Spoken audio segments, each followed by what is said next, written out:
Tää on meidän YouTube-studiokaupunki, joka me ollaan askarreltu. Tämä laatikko tuli, kun minä eilen sain uuden tuolin.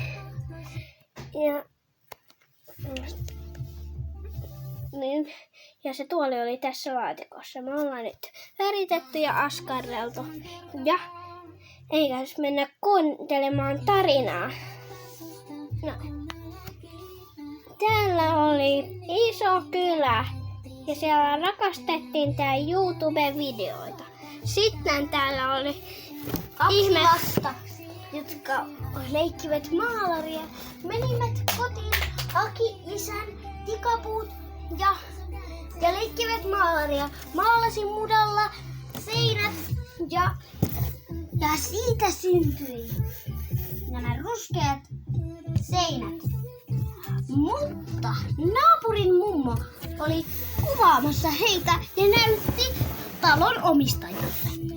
Talon omistaja hermostui ja talon omistaja ei sano sitä pois, mutta ihan hieno se oli ja nykyään se on vieläkin ruskea kuin viimeksi.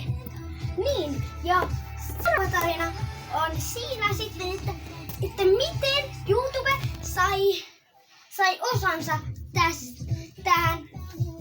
tähän rakennukseen. YouTube sai osansa siitä, kun teistä, meidän kanavasta ja YouTube-studioista tulee, siellä me tehdään YouTube-videoita ja sitten YouTuben videoiden hyväksymispaikalla me hyväksytään videoita. Niin, jos jompikumpi meistä laittaa YouTubeen videon tai meidän kanavalle, niin se menee tänne pienen talon hyväksyntään. Jos siinä näkyy vaikka jonkun ihmisen naama vaikka tai jotain sellaista laitonta, niin sehän siis hylätään. Mutta jos se on ihan ok, niin ei hyvä, niin hyväksytään. Ja sitten se tulee raportti ja se tulee tänne YouTube-studioon ja tänne YouTubeen. Moi moi!